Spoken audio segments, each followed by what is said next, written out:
So it's related to the credit management. So credit management is basically related to what? It's related to that the whatsoever the organizations they do buy and further sell the services on credit itself, and individuals who borrow the money can afford to generate surplus so that they can pay their debt on time. What does actually it means? It means that, let me take the case that if there is a corporate and there is a corporate over there, and for the it has taken the loan from the bank XYZ, and further it has an obligation so as to repay the debt. Now what the organization will be doing, it will be basically selling the goods or services on profit, and further will be earning the profits and will be paying the debt amount from it. Okay, so that is related to it. And what is the importance of credit?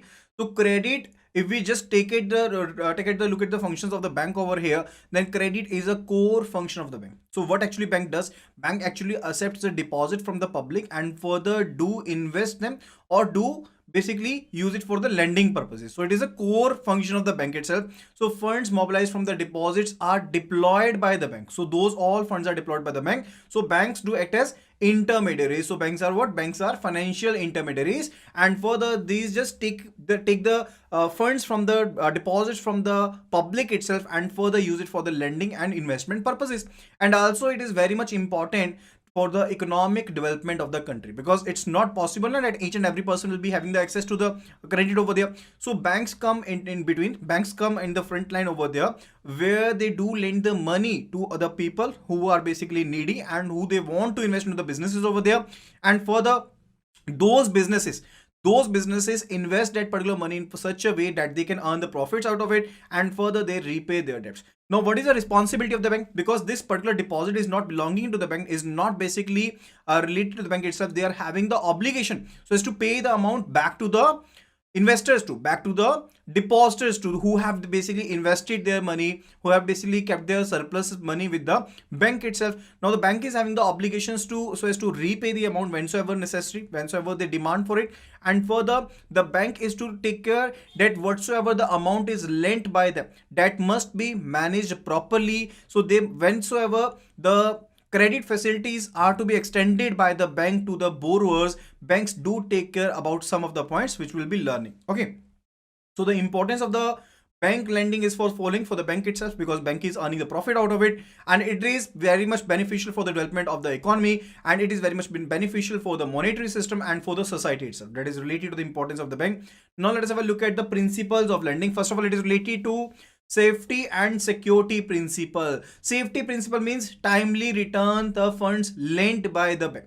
So whatsoever the funds have been lent by the bank is having the obligation that it has to return the amount whensoever there is a demand raised by the public itself. Let me take a scenario over there. If I have deposited rupees 1 lakh with the bank itself, and further whensoever I'll be demanding the money, the bank cannot say that it is not in the position that it cannot basically repay my money back. So that is not the situation. So that is related to safety and security. While granting a loan, bank carefully examines the economic, commercial, financial ability. So it basically looks into each and every paradigm of the borrower itself, whether it is economic, whatsoever the activity which will be undertaken by the customer, it must be economic. First of all, it must be profit generating, it must be commercial, and further related to the repaying capacity of the person, that is he having repaying capacity, and for the quality of its management, that depends upon the integrity, honesty, willingness of to repay the loan, reputation of the borrower in the market itself, etc., and the past record of the borrower itself. So if we are having a borrower over here, person name is a borrower over here, and further what aspects we will be looking into? We will be looking into the past records, market condition, that the market reputation and willingness to repay, and if he is honest or not, and first then it is honest or not, and further it is related to what? It is related to the commercial ability, commercial, if the loan is being commercial or not, the economic viability of the project, okay. So these are the different factors which must be looked into by the bank before lending the amount. That is related to safety and security, because whatsoever the amount is to be basically further lent by the bank, that must be secured enough by the bank, so that whensoever the demand is raised by the customer, by the depositor, that is basically to be repaid. Then it is related to the a risk diversification factor. Now what is basically risk diversification principle? Diversify means that we will not be lending only and only one segment. We will not be lending only and only to single person. That is basically related to the diversification. We will be basically lending to the different markets in the different industries, and further we will not be lending the whole amount to bunch of persons over there. That is basically related to the diversification principle. Now let me give an example that we have basically mobilized 100 crore of the deposits, 100 crores of the deposits. Okay, now if this 100 crore of the amount is basically lent to one or two persons, in that particular case it is secured, or if it is lent to 200 persons, or if it is lent to 200 persons, definitely if it is lent to 200 persons, there is basically lesser probability that all the persons will be bankrupted at the same time. So that is basically more secured. So that is basically due to what? That is due to the diversification. So the credit risk is so to be diversified by the banks. It is to be diversified by the banks by basically avoiding the concentration. The risks must be diversified. It should not be the case that we are lending to only one person, or we are lending only to only in one industry or one territory. So that must be kept in mind. Okay. Then it is related to profitability principles. Now basically profitability in the case of lending is basically what? It is basically price for taking risk. Whensoever the bank is lending, it's basically taking financial risk. There is financial risk associated with it. There is financial risk associated with it. Now when the financial risk is associated, the bank is to take care about it, and further the bank will be earning the profits too, because banks seek to earn the profits. Otherwise it will not be, banks cannot sustain their functionality. So they will be charging interest rate higher than the interest they are paying on the deposits. Okay, that is the profitability principle. And then it is related to liquidity principle. So the banks must be having the liquidity. I already told you, it is not the case that the bank can basically say you that they have lent the money further, so they are unable to pay you back. So it's not the case. Even if you have deposited rupees 1 lakh or rupees 1 crore, it never matters. If the demand is raised by the depositor, the amount is to be repaid to the customer itself. That is the liquidity principle. So these are the principles related to it. Now let us have a look at the different type of borrowers. It could be an individual or a proprietorship firm, partnership firm, HUF, that is Hindu undivided family. It may be a company, joint stock company, or a statutory corporation. It can be a trust or the cooperative society. So there can be different type of the borrowers over there. If you look at the various types of the credit facilities which can be extended, so two types of the credit facilities that can be extended. One is a fund based, in which there is direct outlay of the fund. Likewise, in the case of the working capital, overdraft limit, term loans, it may be the retail product also, that is related to housing loan, education loan, or others, or it could be a export credit. In the case of the import and importer exports, it can be a export credit too, in the form of the pre-shipment credit finance or post-shipment credit. Those are basically the fund-based facilities which are extended to the customers where there is direct outflow of the fund. Whensoever the amount is disbursed, it is either disbursed to the person concerned, or it is disbursed to the manufacturer or the related parties. That is basically there is outlay of the fund. But in the case of the non-fund based lending, in the case of the non-fund based finance, in that particular case, there is basically contingent liability on the bank. What do you mean by contingent liability? That right now there will be no amount which will be paid by the bank, but it may be a situation, an event can occur in the future itself where the bank will be having the obligation so as to pay the amount.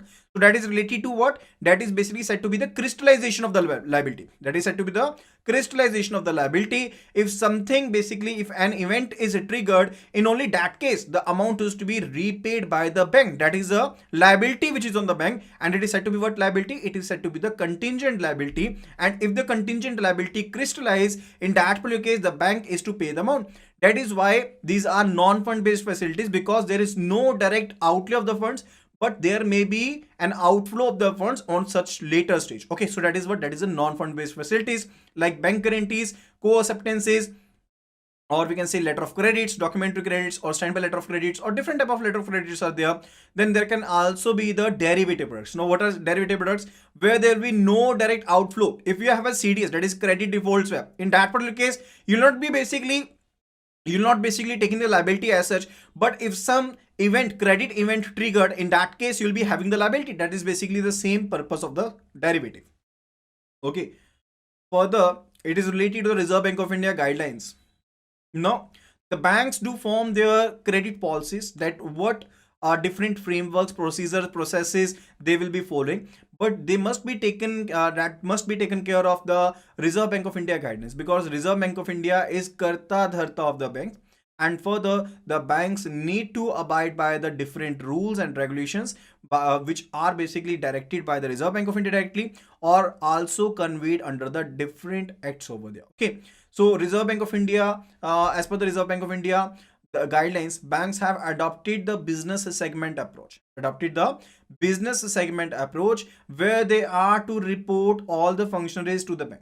So there must be a proper reporting, and that must be sent to the Reserve Bank of India in time. Okay.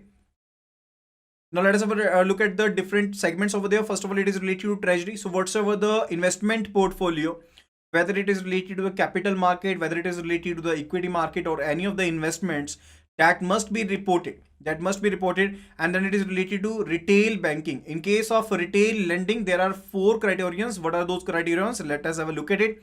First of all, it is the orientation criterion. It is related to the orientation criterion. So it says exposure must be to an individual or to the small business itself, and person to whom the amount is lent must be a natural legal person, or can be a legal person, like we can say a small it can be an HUF, it can be a partnership firm, it can be a private limited company or a trust. So these are legal person. What do you mean by legal person? Natural person is person like I am the natural person, you are natural person. Okay, but what do you mean by legal person? Like a company, it's not a person, actually it's not a natural person, no? It's artificially created by the person itself. So that is basically a legal person. And for the small business is the one where the total turnover is lesser than the 50 crores, where the total turnover is lesser than the 50 crores and the turnover is linked to the average of the last 3 years. It is basically linked to the average of 3 last years. And further, in case of existing entity, the case is to be taken related to the average of the last 3 years. And if it is a new concern, in that case, projected annual turnover is to be considered.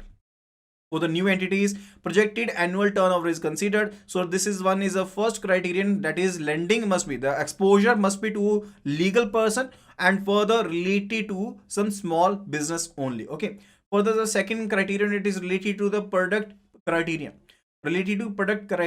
So exposure takes place in form of any of the following. So it can be in the form of the revolving credit, it can be in the form of the line of credit, term loans, leases, small business facilities, and the commitments. Okay, so that is the product criterion, that what different products which can be extended in the retail segment itself. So it can be a revolving credit, not letter of credit. It can be a revolving credit, it can be a line of credit, term loan, or it can be a small business facilities, or can be the commitments. Now what do you mean by commitment? Like bank guarantee, it is basically a commitment. If there is co-acceptance, that's also a commitment. So this is basically related to the second criterion, that is a product criterion. The third, it is related to the granularity criterion. What do you mean by granular form? That it is basically in the form of the bits over there. So it says, as per that particular case, no aggregate exposure to one counterpart should exceed 0.2% of the overall regulatory retail portfolio. If I say this is my retail portfolio, worth rupees 1000 crores, I'm having retail portfolio of 1000 crores. In that particular case, lending to one individual under the retail segment, should not be exceeding 0.2%. Now what would be 0.2%? So it will be equal to 2 crores. So it should not be exceeding 2 crores in this particular case when I'm having the retail portfolio of rupees 1000 crores over there. That is the granularity criterion, that is related to the overall exposure to the person itself. Okay, further after that, it is related to the low value of individual exposures, and further it says maximum aggregate retail exposure to one counterpart should not be exceeding the absolute threshold of rupees 5 crore. Okay, so it says granularity criterion says what? That the overall exposure must not be exceeding 0.2% of the overall regulatory retail portfolio. And further it says related to the individual exposure, related to individual aggregate exposure that should not be exceeding rupees 5 crore. That is related to the criterions over there. Then the next segment, it is related to the corporate or wholesale banking. Now in case of retail banking, you were dealing with the individual customers over there, but in case of corporate banking or wholesale banking, you are basically dealing with the organization itself. You're not basically dealing with the individuals directly. Okay, and further, that is basically related to corporate or wholesale banking.